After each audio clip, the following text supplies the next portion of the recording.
आज हम लोग पेपरों में इतना सब बलात्कार सुनते पढ़ते हैं, आज भी इस प्रकार का अपमान किसी भी स्त्री का इतिहास में आज तक नहीं हुआ है जितना द्रौपदी का हुआ, जो कि यज्ञ से पैदा हुई। यज्ञ से जो भी कुछ निकलता है वो शुद्ध होता है। तो ऐसी शुद्ध द्रौपदी के साथ जो हुआ, द्रौपदी ने कभी धर्म को नहीं छोड़ा। और यहां पर हम क्यों द्रौपदी का उदाहरण ले रहे हैं कि जब द्रौपदी के 5 पुत्रों की हत्या अश्वत्थामा ने की और अश्वत्थामा को पकड़कर यहां अर्जुन लेकर आए हैं, तो अश्वत्थामा वहां पर बंदी, उसको बंधा हुआ देखकर द्रौपदी सबसे पहले कहती कि इसका बंधन छोड़ो पहले। और वो लोग तो भीम, अर्जुन और कृष्ण भी तीनों कह रहे थे कि अर्जुन द्रौपदी के सामने मारना है अश्वत्थामा को, अश्वत्थामा की हत्या द्रौपदी के सामने करनी है। तो वो लोग ये सोचकर अश्वत्थामा को पकड़कर लाते हैं। और वो लोग ये एक्सपेक्ट क्या कर रहे थे, कोई भी क्या एक्सपेक्ट करेगा कि भाई जिस मां के 5 पुत्रों का सर धड़ से अलग कर दिया गया है, जिस व्यक्ति ने किया है, मां क्या बोलेगी, हाँ भाई तुरंत इसकी हत्या करो। द्रौपदी स्पॉन्टेनियसली जब अश्वत्थामा को बंधा हुआ देख रही तो सबसे पहले कहती है कि इसको बांध क्यों रखा है। तो सब आश्चर्यचकित हो गए कि अरे हम तो मारने की ताक में है और तुम खोलने के लिए बोल रहे हो। द्रौपदी कहती है ये हमारे गुरु के पुत्र हैं। द्रौपदी कह रही है हमारे गुरु के पुत्र हैं। अब द्रोणाचार्य तो केवल द्रौपदी के पति के गुरु थे ना, परंतु द्रौपदी कहती है नहीं, हमारे गुरु द्रोणाचार्य के पुत्र हैं। बंधन से मुक्त करो पहले अश्वत्थामा को। एक तो ये ब्राह्मण है, उसके ऊपर हमारे गुरु के पुत्र हैं। और उसके साथ साथ द्रौपदी क्या सोच रही है, द्रौपदी ये सोच रही है, देखो द्रौपदी कितनी रिफाइंड कल्चर की एक स्त्री थी। द्रौपदी सोच रही है, क्योंकि तब द्रोणाचार्य मर चुके थे। जब अश्वत्थामा ने यह कार्य किया, द्रोणाचार्य मर चुके थे।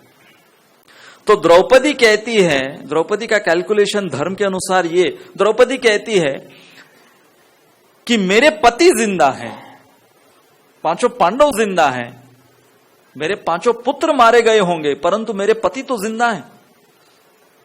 और अश्वत्थामा को यदि अभी तुम मार दोगे तो द्रोणाचार्य की जो पत्नी है, अश्वत्थामा की जो मां है, उसके पास कोई सहारा नहीं रहेगा। पति तो मर चुके हैं और एक जो बेटा है वो भी तुम मार डालोगे तो वो बेचारी जो विधवा है वो पुत्रहीन भी हो जाएगी।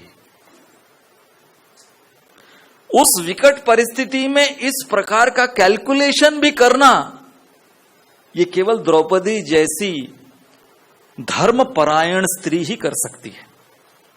इमेजिन क्या कल्चर है द्रौपदी का। और ये युधिष्ठिर महाराज जब ये सुनते हैं, भगवान कृष्ण ये जो रीजन सुनते हैं, द्रौपदी कहती है कि मेरे कम से कम 5 पति तो जीवित हैं, मेरे लिए उनका तो सहारा है। अश्वत्थामा को मारने के पश्चात उसका कोई सहारा नहीं होगा, द्रोणी का। तो भगवान कृष्ण वो इंप्रेस होते हैं, उनका सीना फूल जाता है द्रौपदी की ये बातें सुनकर। युधिष्ठिर महाराज सारे वहां पर ये सुनकर, द्रौपदी की बात सुनकर, वो सब द्रौपदी का गुणगान करते हैं।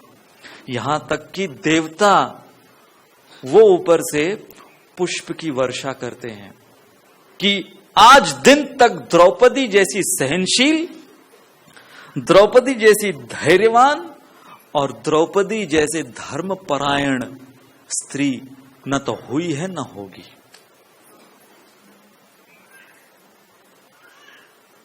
इसे कहते हैं acceptance of the will of Krishna, कि ये है हमारे धर्म ग्रंथ के धर्म गुरु।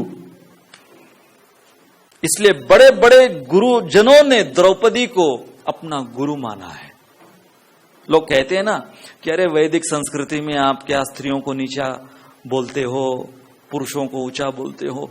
द्रौपदी को धर्मराज युधिष्ठिर द्रौपदी के सामने नतमस्तक हुए और द्रौपदी से क्षमा मांगी, और द्रौपदी से उन्होंने इसके पश्चात कहा कि द्रौपदी मेरे प्रेरणा की स्रोत तुम हो।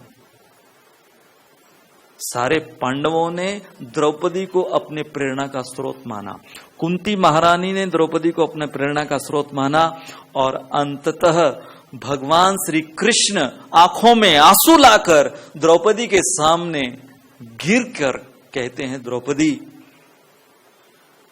मैंने मेरे इस अवतार में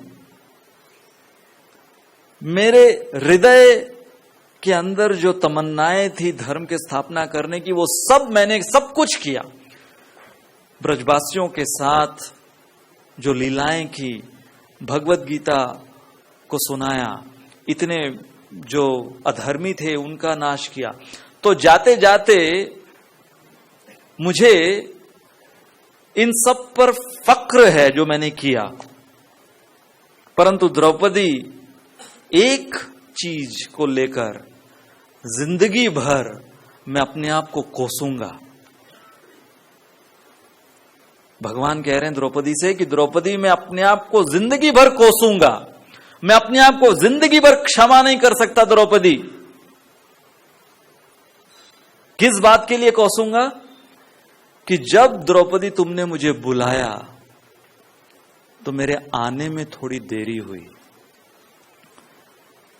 वो जो मैं देरी कर दिया आने में, मैं अपने आप को कभी क्षमा नहीं कर पाऊंगा द्रौपदी उसके लिए।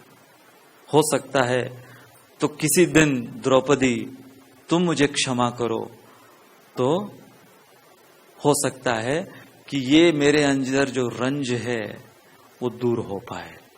भगवान अपनी आंखों में आंसू लाते हुए द्रौपदी के सामने गिरकर जाते जाते ये बात कहे। तो ये है द्रौपदी का चरित्र, और हमें फक्र होना चाहिए कि श्रील प्रभुपाद ने हमें ये जो भागवत धर्म दिया है, जिसके अंदर ऐसे ऐसे महानुभाव जिनका चरित्र सुनकर पढ़कर हम हमारे जीवन को इस प्रकार का चरित्रवान जीवन बना सकते हैं, ये हमारा सौभाग्य है।